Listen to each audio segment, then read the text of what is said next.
రాయలసీమకు ద్రోహం చేసిందే జగన్ అని మంత్రి నిమ్మల రామానాయుడు విమర్శించారు. 5 ఏళ్ల వైసీపీ పాలనలో రాయలసీమ ప్రాజెక్టులను మర్చిపోయారని, చివరికి మోటార్ల బిల్లులకు కూడా చెల్లించలేదన్నారు. వైసీపీ హయాంలో జేబులు నింపుకునే పనులు మాత్రమే చేసి చేతులు దులుపుకున్నారని ఆరోపించారు. కూటమి ప్రభుత్వం అధికారంలోకి వచ్చి ఏడాదిలోనే రాయలసీమను అభివృద్ధి చేసి చూపించామని మంత్రి నిమ్మల రామానాయుడు తెలిపారు. సంబంధించినటువంటి ఏదైతే రాయలసీమ లిఫ్ట్ ఏదైతే ఉందో, మరి గౌరవ సభ్యులు సత్యదూరమైనటువంటి మాటలు ఈరోజు మండలిలో మాట్లాడడం.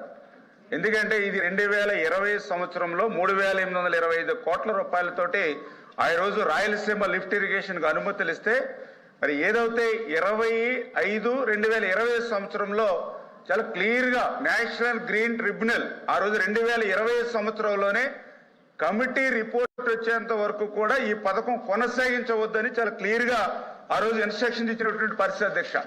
ఇదంతా కూడా ఊరికే డాక్యుమెంట్ ఎవిడెన్స్ తోటి చాలా క్లియర్గా ఈ యొక్క 25/5/2020 సంవత్సరంలోనే ఈ యొక్క కమిటీ నివేదిక వచ్చేంత వరకు కొనసాగించవద్దని. అంటే 2020లో జగన్మోహన్ రెడ్డి ముఖ్యమంత్రిగా ఉన్నారా, లేకపోతే చంద్రబాబు నాయుడు గారు ముఖ్యమంత్రిగా ఉన్నారా అనేటువంటి విషయం కూడా ఈరోజు గౌరవ సభ్యులకు తెలియకపోవడం చాలా దురదృష్టకరమైనటువంటి పరిస్థితి అధ్యక్ష.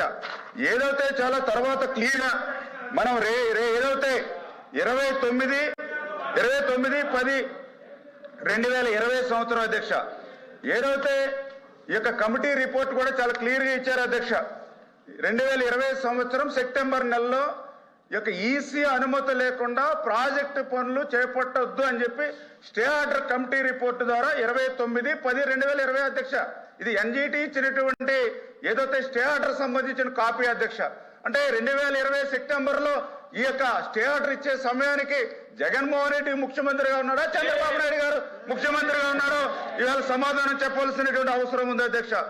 అదేవిధంగా ఏదైతే 7/7/2021 అంటే ఏదైతే డిపిఆర్కు సంబంధించి సర్వేకు సంబంధించి నేషనల్ గ్రీన్ ట్రిబ్యునల్ ఇచ్చినటువంటి ఉత్తర్వులకు విరుద్ధంగా పనులు చేస్తున్నారని చెప్పి ఆ రోజు 7/7/2021లో అన్ని పనులు నిలిపేయమని చెప్పేసి మళ్ళీ ఇంకొకసారి ఎన్జిటి ఉత్తర్వులు ఇచ్చినటువంటి పరిస్థితి అధ్యక్ష. పోతిరెడ్డిపాడు సంబంధించినటువంటి ఏదైతే రాయలసీమ లిఫ్ట్ ఏదైతే ఉందో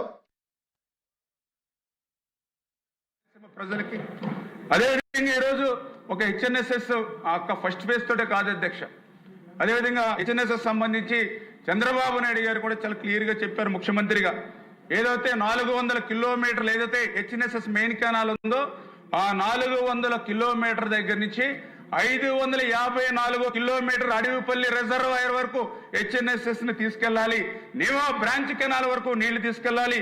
మూలపల్లి లిఫ్ట్ నుంచి కళ్యాణి డ్యామ్ వరకు తిరుపతి వరకు నీళ్లు తీసుకెళ్లాలని మరి ఈ రోజు మరి బడ్జెట్ లో కూడా పెద్ద ఎత్తున మరి ఈవేళ కేటాయింపులు కూడా కేటాయించినటువంటి పరిస్థితి అధ్యక్ష. మరి నేను అడుగుతున్నాను, రాయలసీమ బిడ్డ అని పదే చెప్పుకునేటువంటి వాడికి ఈ హెచ్ఎన్ఎస్ఎస్ ఈ 400 కిలోమీటర్ నుంచి తిరుపతి వరకు నీళ్లు తీసుకెళ్లాలనేటువంటి ఇంగిత జ్ఞానం 5 సంవత్సరాలు ఈ జగన్మోహన్ రెడ్డి ఎక్కడికి పోయింది? నువ్వా రాయలసీమ ద్రోహి మేమా అని చెప్పి ఈరోజు ప్రశ్నించవలసినటువంటి అవసరం కూడా ఉంది అధ్యక్ష. ఇది ఒకటే కాదు అధ్యక్ష, ఈరోజు ముఖ్యమంత్రి గారు కూడా చెప్పారు, అనంతపురం జిల్లా బాగా వెనకబడినటువంటి జిల్లా, అత్యల్ప వర్షపాతం ఉన్నటువంటి జిల్లా, ఖచ్చితంగా ప్రయారిటీ పెట్టాలని అంటే Jeedipalli to Upper Pennar, Jeedipalli to Bhairavan Tippa, Jeedipalli to పైరూర్ lift, ఇట్లా పెద్ద ఎత్తున ఇవన్నీ రాయలసీమకి ఈ యొక్క అధికారంలోకి వచ్చినటువంటి 18 నెలల కాలంలోనే ఇంకా ఇంత పర్యటించి ఈ పనులు చేస్తూ ఉంటే మరి 5 సంవత్సరాల్లో మొద్దు నిద్రపోయినటువంటి వాళ్ళు ఈ రోజు ఏ రకంగా ఏ ముఖం పెట్టుకుని రాయలసీమ గురించి మాట్లాడతారో ఈ రోజు ప్రజలు కూడా ప్రశ్నించవలసినటువంటి అవసరం ఉంది అధ్యక్ష. ఈ రకంగా ఒక హెచ్ఎన్ఎస్ఎస్ఏ కాదు, ఈరోజు